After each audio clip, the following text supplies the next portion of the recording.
दोस्तों आज के हमारे इस वीडियो का टॉपिक आपको कॉन्टेक्टर की वायरिंग करना सिखाऊंगा।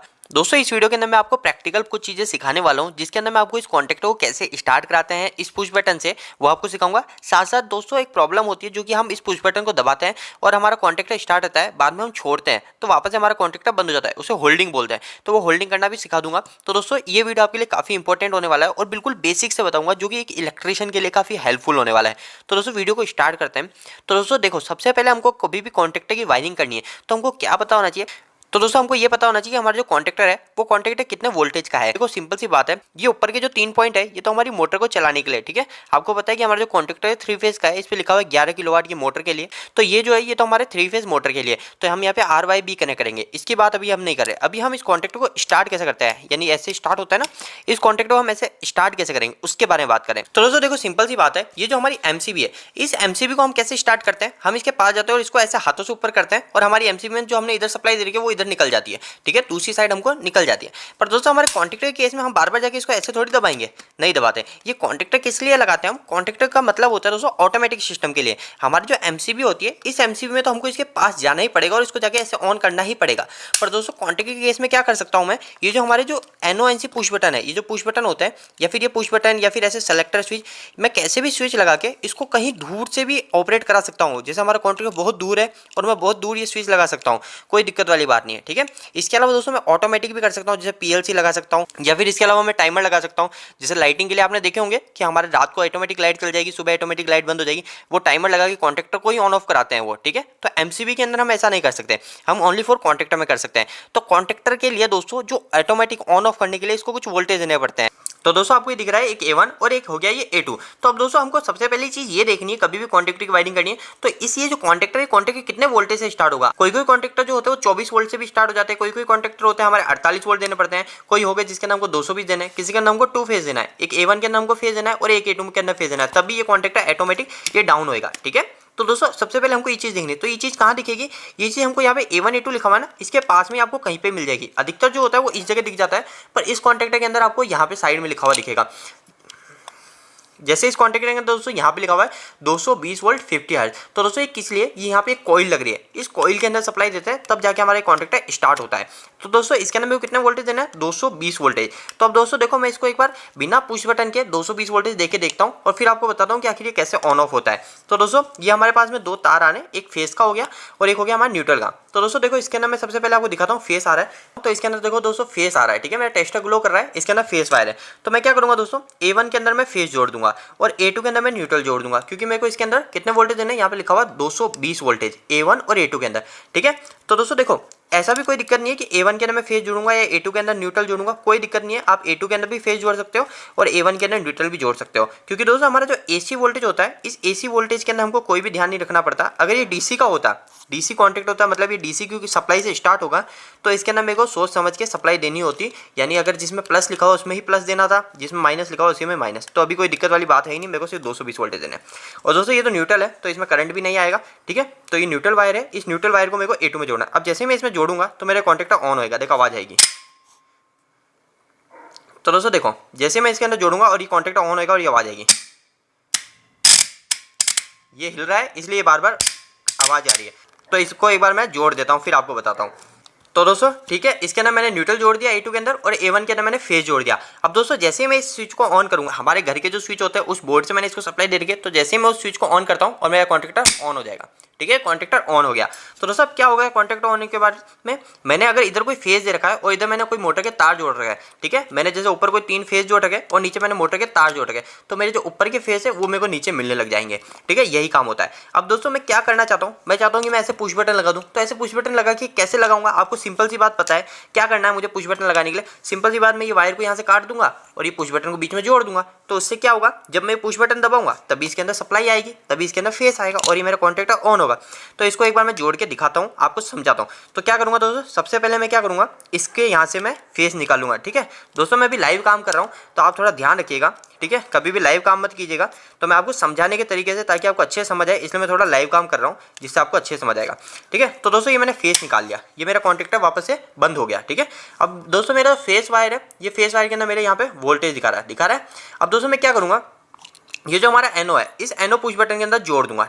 इस एनो पुश बटन का क्या काम होता है वो भी अभी आपको समझ आ जाएगा। तो दोस्तों ये जो एनो पुश बटन होता है ये कुछ इस तरीके का होता है। देखो ये ऐसा दिख रहा है, एनो कॉन्टेक्ट बोलते हैं इसको। तो ये हमारे इसके ऊपर जुड़ जाता है एलिमेंट के ऊपर, और फिर बाद में हम इसको जब दबाते हैं तो हमारा ये कुछ इस तरीके से वर्किंग होती है। ठीक है, अभी आपको पूरा समझ में आएगा। तो इसमें 2 पॉइंट होते हैं, किसी भी एक पॉइंट में मैं जोड़ दूंगा। ठीक है, हमारे घर के जो स्विच होते हैं उसी तरह काम करता है ये भी।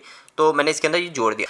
अब दोस्तों देखो क्या होगा, इस साइड मैंने फेस जोड़ दिया, मेरा इस साइड टेस्टर ग्लो कर रहा है। अब दूसरी साइड मैंने टेस्टर लगा रखा है। अब जैसे मैं इस पुश बटन को दबाता हूं तो मेरा फेस इधर मिल जाएगा, पर मैंने वापस हटाया बंद हो गया, वापस दबाया मिल गया, वापस छोड़ा बंद हो गया। तो दोस्तों मैं क्या करूंगा, इससे अब मेरे इस कॉन्टेक्टर में सप्लाई दूंगा। ठीक है, तो मैं न्यूट्रल तो डायरेक्ट दे ही दिया, पर मैं इससे अब इसमें सप्लाई दूंगा A1 के अंदर, जिससे क्या होगा, मैं जैसे ही इस पुश बटन को दबाऊंगा और मेरा सप्लाई कॉन्टेक्टर में आ जाएगी और कॉन्टेक्टर ऑन हो जाएगा।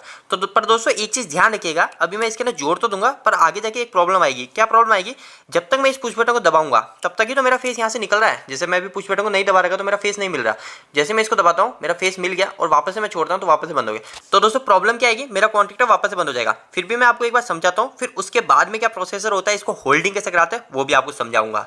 तो दोस्तों अब मैंने क्या किया, सिंपल सी चीज है, मेरा जो दूसरा टर्मिनल है इस टर्मिनल से मैंने कॉन्टेक्टर के A1 में इस वायर को जोड़ दिया। तो दोस्तों अब क्या हो रहा है, देखो एक बार वापस से समझिए, मेरा न्यूट्रल जो है मेरी सप्लाई से मैं डायरेक्ट दे दिया, आपको भी ऐसे डायरेक्ट देना है। और अगर कॉन्टेक्टर 440 वोल्टेज का है, मतलब कॉन्टेक्टर 440 वोल्टेज से स्टार्ट होगा जो A1 A2 पे लिखा हुआ है, तो आपको क्या करना है, ऐसे एक फेज तो डायरेक्ट दे देना है। ठीक है, एक डायरेक्ट फेज दे दिया, इसको कुछ भी नहीं करना, इसको छूना ही नहीं है। ठीक है, तो ये डायरेक्ट मिल गया, न्यूट्रल अभी डायरेक्ट हो गया। अब दूसरा जो फेज है, ये फेज अगर मैं डायरेक्ट जोड़ दूंगा तो मेरा contactor hand to hand start हो जाएगा, पर मेरे को क्या करना है, एक पुश बटन लगाना है जिसको दबाऊं तभी मेरा कॉन्टेक्टर स्टार्ट हो। तो मैंने क्या किया, मेरा जो फेस है वो फेस इसमें लाके रोक दिया, मेरा फेस अब यहाँ आके रुक गया। अब इसमें मेरा फेस नहीं मिल रहा, जैसे मैं इस पुश बटन को दबाता हूँ मेरा फेस दूसरी साइड मिल जाता है और मेरा कॉन्टेक्टर स्टार्ट हो जाएगा। तो दोस्तों देखो, जैसे मैं इसको दबा रहा हूँ कॉन्टेक्टर स्टार्ट और छोड़ा कॉन्टेक्टर बंद।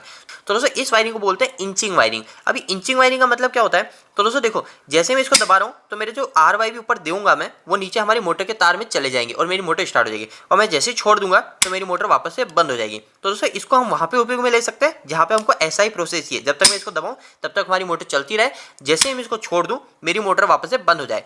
पर दोस्तों कहीं कहीं पे हमको क्या चाहिए होता है, हम जब तक एक बार पुश बटन दबा दें, जैसे मैंने बटन दबाया मेरा कॉन्टेक्टर स्टार्ट हो गया, अब मैं इसको छोड़ दूंगा तो भी मेरा कॉन्टेक्टर लगा रहना चाहिए। ठीक है, कॉन्टेक्टर कंटिन्यू लगा हुआ रहना चाहिए, तब तक लगा हुआ रहना चाहिए जब तक कि मैं ऐसा ऑफ का पुश बटन ना दबाऊं। जैसे ऑन का बटन होता है ऐसे ही ऑफ का बटन भी होता है, तो वो ऑफ का बटन ना दबाऊं। ठीक है, तो अब दोस्तों उसकी वायरिंग कैसे होती है, तो उसके लिए होता है दोस्तों एक होल्डिंग।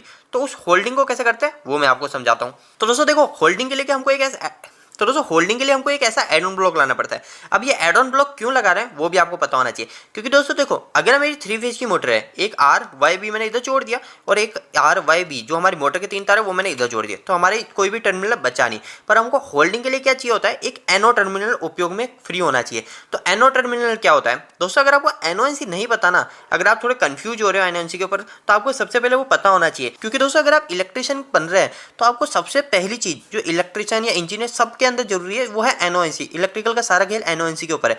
तो अगर आपको नहीं पता तो आप NONC कॉमन पॉइंट इसका वीडियो देख सकते हो, हमारे चैनल पे आपको मिल जाएगा। तो दोस्तों देखो NO पॉइंट अभी मैं आपको फिर भी इसके अंदर समझा दूंगा इस वीडियो के अंदर क्या होता है। जैसे मैंने अभी आपको बताया कि इसके अंदर सारे टर्मिनल काम में आ गए, तो इसके लिए मैं एड ऑन ब्लॉक लगा रहा हूँ। अगर इसके अंदर 1 2 3 4 यहाँ पे एक चौथा टर्मिनल भी होता तो मेरे को एड ऑन ब्लॉक नहीं लगाना पड़ता, क्योंकि मैं उस चौथे टर्मिनल को काम में ले लेता। पर दोस्तों इसमें नहीं है तो मेरे को ऐसा एड ऑन ब्लॉक लाना पड़ रहा है। अब दोस्तों एड ऑन ब्लॉक भी अलग अलग डिजाइन के होते हैं। कोई एड ऑन ब्लॉक होते हैं जो ऊपर लग जाते हैं, यानी यहाँ पे ये आपको दिख रहा है यहाँ पे ऊपर लग जाएंगे। ठीक है, कोई एड ऑन ब्लॉक होते हैं जो साइड में लगते हैं, बाकी वर्किंग सारी सेम ही होती है। तो दोस्तों देखो इस एड ऑन ब्लॉक को मैं यहाँ पे फंसा देता हूँ, बहुत ही सिंपल होता है एड ऑन ब्लॉक लगाना, कोई दिक्कत वाली बात नहीं है। ठीक है, तो इसके अंदर कोई भी बड़ी बात नहीं है। तो ये एड ऑन ब्लॉक हमारा सेट हो गया। ठीक है, ये एड ऑन ब्लॉक हमारा सेट हो गया। अब दोस्तों देखो क्या होगा, एड ऑन ब्लॉक लगाने से क्या होता है मैं आपको ये भी समझाता हूँ। जैसे मैं इस पुश बटन को दबाता हूँ, जैसे मैंने इसको दबा रहा हूँ वापस से पुश बटन को, मेरे कॉन्टेक्टर ऑन हुआ और साथ साथ ये एड ऑन ब्लॉक भी ऑन हो गया। वापस से हमारे कॉन्टेक्टर भी ऑन हुआ और हमारे साथ साथ एड ऑन ब्लॉक भी ऑन हो रहा है। तो दोस्तों अब मैं क्या करूंगा, इस एड ऑन ब्लॉक से एक छोटी सी वायरिंग होती है, वो छोटी सी वायरिंग कर दूंगा और हमारा इस कॉन्टेक्टर की होल्डिंग हो जाएगी। अब होल्डिंग का मतलब एक बार पुश बटन दबाया मेरी मोटर कंटिन्यू चलती रहेगी। तो अब वो वायरिंग कर लेते हैं दोस्तों। तो दोस्तों होल्डिंग की वायरिंग के लिए सिर्फ आपको इसके अंदर थोड़ा सा 2 वायर जोड़ना है और आपकी होल्डिंग हो जाएगी, यानी एक बार पुश बटन दबाया और मोटर कंटिन्यू रन हो जाएगी। तो उसके लिए क्या करेंगे दोस्तों आप, तो आपको सिर्फ एक ऐसे 2 लूप चाहिए, 2 वायर के लूप चाहिए। तो वो कैसे लगाओगे, तो दोस्तों देखो मैं समझा रहा हूँ आपको। तो हमने जो एड ऑन ब्लॉक उपयोग में लिया, इस एड ऑन ब्लॉक में आपको सबसे पहले देखना है कि एनो टर्मिनल कौन सा है। तो एनो टर्मिनल को ही उपयोग में लेना है। ठीक है, ये बात ध्यान रखिएगा। एनो टर्मिनल अगर आपको नहीं पता है तो मैं आपको थोड़ा बहुत समझा देता हूँ। अगर आपको नहीं समझ आया तो आप NONC का वीडियो देखिएगा, क्योंकि उसके अंदर बिल्कुल डिटेल में बता रखा है। तो दोस्तों देखो 2 कॉन्टेक्ट होते हैं, एक एनसी होता है और एक एनओ होता है। एनसी का मतलब होता है दोनों कॉन्टैक्ट आपस में भिड़े हुए, आमने सामने के आपस में भिड़े हुए। तो ये 1 नंबर और 3 नंबर अभी भिड़ा हुआ है, देखो दिख रहा है यहाँ पे टच है। पर जो हमारा 3 और 4 है ये आपस में टच नहीं है, ये सीधी लाइन आ जा रही है और ये ऊपर जा रही है, मतलब ये टच नहीं है। तो ये वाला जो टर्मिनल है ये हमारा एनओ टर्मिनल है, जो आपस में भिड़ा हुआ नहीं रहता। एनओ का मतलब होता है ओपन, तो नॉर्मली ओपन है ये दोनों। तो मैं क्या करूंगा दोस्तों, 3 और 4 को उपयोग में ले लूंगा। तो अब 3 और 4 कौन से है इसके अंदर, तो दोस्तों देखो इसमें तो 4 पॉइंट है ना, तो 3 और 4 यहाँ पे आपको दिख रहे होंगे। ये 1 नंबर तो ऊपर के ऊपर का, ये वाला 1 नंबर हो गया, इधर लिखा हुआ 2 नंबर, तो इसके सामने वाला 2 नंबर, 3 नंबर नीचे वाला, ये वाला 3 नंबर है, और 4 नंबर हो गया हमारा ये वाला जो हमारा इधर लग रहा है। तो अब मैं क्या करूंगा दोस्तों, 3 और 4 को उपयोग में ले लूंगा। तो एक बार मैं इसमें 3 में डाल दूंगा। तो दोस्तों आपको सिर्फ ऐसी 2 लूप बनानी है, जो हमको एक इसमें डालनी है और एक इसमें डालनी है। अब ये लूप कितनी बड़ी होनी चाहिए, ये लूप हमारे इस एनओ पुश बटन तक पहुंच जाए इसके बराबर होनी चाहिए। तो दोस्तों मैंने एनओ के एक टर्मिनल में एक वायर को जोड़ दिया। अब मैं एक और लूप बनाता हूं जो एनओ के दूसरे टर्मिनल में जोड़ दूंगा। तो दोस्तों ये दूसरी लूप हो गई। दूसरी लूप का मैं क्या करूंगा, दूसरे टर्मिनल में जोड़ दूंगा एनओ के। तो एनओ का जो चौथा टर्मिनल है, तो एनओ का ये जो 3 नंबर में तो मैंने जोड़ दिया, चौथे में मैं ये जोड़ दूंगा। ठीक है, ध्यान रखिएगा दोस्तों, एड ऑन ब्लॉक के एक टर्मिनल में जोड़ना है होल्डिंग के लिए। अगर दोस्तों आपके इस वीडियो के प्रति या फिर इलेक्ट्रिकल से जुड़े कोई भी सवाल रहता है ना, तो आप मुझे नीचे कमेंट से कमेंट करके बताइए कीजिए, मैं उसके ऊपर वीडियो बनाता रहता हूँ।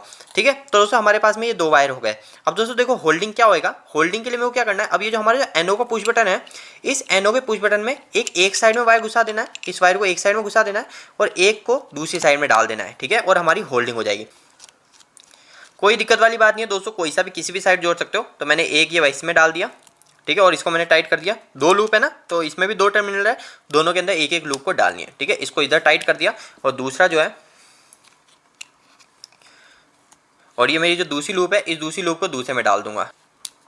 दोस्तों मैं थोड़ा लाइव काम कर रहा हूँ, आप ऐसे लाइव काम मत कीजिएगा। मैं लाइव इसलिए कर रहा हूँ ताकि आपको अच्छे से समझ में आए, इसलिए मैं आपको समझाने की वजह से मैं लाइव कर रहा हूँ। बाकी मैं भी कभी लाइव काम नहीं करता हूँ। ठीक है, तो दोस्तों इसको भी मैंने टाइट कर दिया। अभी दोस्तों देखो मेरा फेस इस साइड आ रहा है, पर दूसरी साइड मेरा फेस नहीं मिलेगा। क्यों नहीं मिलेगा, क्योंकि मैंने अभी पुश बटन दबा ही नहीं रखा। और जैसे पुश बटन दबाऊंगा मेरा कॉन्टैक्ट स्टार्ट हो जाएगा और मेरी मोटर रन हो जाएगी। ठीक है, तो दोस्तों ये मैंने टाइट कर दिया। अब दोस्तों देखो क्या होता है, जैसे मैं इस पुश बटन को दबाता हूँ, तो पहले क्या हो रहा था, मेरा कॉन्टैक्ट सिर्फ एक बार स्टार्ट हो रहा था, बंद हो रहा था। पर अब मैं दबाऊंगा कॉन्टैक्ट स्टार्ट रहेगा, कंटिन्यू स्टार्ट हो गया। अब ये बंद नहीं होगा, ये बंद तब तक नहीं होगा जब तक मैं इसके बीच में, जब तक मेरा जो पुश बटन है इसके पहले मैं एक स्टॉप का पुश बटन ना लगा दूं। स्टॉप का पुश बटन कैसा होता है, वो कुछ इस तरीके का होता है। इस तरीके का पुश बटन होगा, इसके अंदर जो 2 टर्मिनल है, इन 2 टर्मिनल में इसको काट के इसके बीच में मैं ऐसा जोड़ दूंगा। तो दोस्तों इसको जोड़ना सिंपल सा यही है, जैसे हमने इस पुश बटन को जोड़ा था वैसे इसको जोड़ना है। तो दोस्तों आपको एक बार मैं वापस से रिमाइंडर कर देता हूँ 1 मिनट के अंदर कि हमको क्या करना है। हमारा जैसे सबसे पहले हमको क्या देखना था, कॉन्टैक्टर देखना था। ये हमारा कॉन्टैक्टर है, इस कॉन्टैक्टर के अंदर एक A1 पॉइंट है और एक A2 पॉइंट है। ठीक है, इसके अंदर हमको क्या करना है, देखना है कि हमारा जो कॉन्टैक्टर है कितने वोल्टेज का है। अगर 220 वोल्टेज का है तो मैं किसी के अंदर भी एक A1 या A2 किसी के अंदर भी एक न्यूट्रल दे दूंगा। तो मैं क्या कर देता हूँ, अब दे देता हूँ A1 में न्यूट्रल। ठीक है, ताकि आपका कंफ्यूजन दूर हो जाए। पहले मैंने A1 में फेस दिया था, तो अब मैं इसमें न्यूट्रल देता हूँ। अब क्या करना है दोस्तों, मेरा जो A2 है, ठीक है, ये क्या है, मेरा कॉन्टैक्टर का ये हमारा कॉन्टैक्टर का A1 A2 है। तो अब जो A2 है, इस A2 को मेरे को डायरेक्ट सप्लाई से जोड़ दिया था मैंने सबसे पहले, तो सप्लाई जोड़ दिया, मेरा कॉन्टैक्टर स्टार्ट हो जाएगा। पर दोस्तों अब मैं क्या करूंगा, सबसे पहले इसके अंदर एक एनओ का पुश बटन लगा दूंगा। ठीक है, ये एनओ का पुश बटन, ये मेरा फेस वायर है, ये फेस वायर है। सबसे पहले क्या करूंगा दोस्तों, मैं इस रेड टर्मिनल में डालूंगा, जो रेड कलर का एनसी का जो पुश बटन है, इस एनसी पुश बटन में जोड़ दूंगा। ठीक है, ये एनसी का हो गया हमारा पुश बटन, यहाँ पे मैं लिख देता हूँ मैं एनसी पुश बटन। ठीक है, ये स्टॉप का पुश बटन, इस पुश बटन से जोड़ूंगा और इस पुश बटन से जोड़ने के बाद फिर बाद में इसका जो वायर निकलेगा, जैसे सबसे पहले फेस वायर इसमें डाला, दूसरी साइड से जो निकला वो इसमें जोड़ दूंगा, जो स्टार्ट का पुश बटन होता है इसमें जोड़ दूंगा। और दूसरी साइड से जो निकला, ये मैंने इसमें जोड़ दिया एक साइड, और दूसरी साइड से जो निकला वो मेरा कॉन्टैक्टर के अंदर चले जाएगा दूसरे पॉइंट पे। मेरा जो ये कॉन्टैक्ट है, ये कॉन्टैक्ट क्या करता है दोस्तों, अगर मैंने इसमें सप्लाई दी तो वो कंटिन्यू इधर से निकलती रहेगी जब तक मैं इसको नहीं दबाऊंगा। ठीक है, तो मेरी सप्लाई इधर से निकलती रहेगी और यहाँ पे आके रुक जाएगी, क्योंकि अभी आपने इसकी वर्किंग देखी थी। यहाँ पे अगर फेस जुड़ गया तो जब तक मैं इसको दबाता नहीं हूँ तब तक मेरी दूसरी साइड सप्लाई नहीं आएगी। तो मैं जैसे इसको पुश करूंगा, ऐसे जैसे मैंने इसको यहाँ से पुश किया, दबाया, तो मेरा ये कॉन्टैक्ट इधर बढ़ जाएगा और मेरा फेस इधर मिल जाएगा और मेरी मोटर ऑन हो जाएगी। ठीक है, मेरा कॉन्टैक्टर ऑन हो जाएगा। और होल्डिंग के लिए क्या करना है, होल्डिंग के लिए ये जो पुश बटन एनओ का है, इस एनओ के पुश बटन से 2 लूप उठानी है, ये 2 लूप हो गई। और हमारे कॉन्टैक्टर में एक ऐड ऑन ब्लॉक लगाऊंगा, मैं ऐड ऑन ब्लॉक लगाऊंगा और ऐड ऑन ब्लॉक के 2 एनओ जो टर्मिनल होगा उस एनओ में एक जोड़ दूंगा और दूसरा, यानी इसके 2 निकलेंगे, वो दोनों हमारे एनओ टर्मिनल में चले जाएंगे और हमारा होल्डिंग हो जाएगी। तो दोस्तों उम्मीद है कि आपको मेरी मेहनत पसंद आई होगी। अगर आपको ये वीडियो अच्छा लगा तो इस वीडियो को लाइक जरूर कीजिएगा। अगर आपको कोई भी सवाल इस वीडियो के प्रति या फिर इलेक्ट्रिकल से जुड़ा है तो आप मुझे नीचे कमेंट बॉक्स में कमेंट करके पूछ सकते हैं। इलेक्ट्रिकल वीडियोस अगर आप हिंदी में देखना पसंद करते हैं, आज ही चैनल को सब्सक्राइब कर लीजिए। आज के लिए इतना ही, धन्यवाद।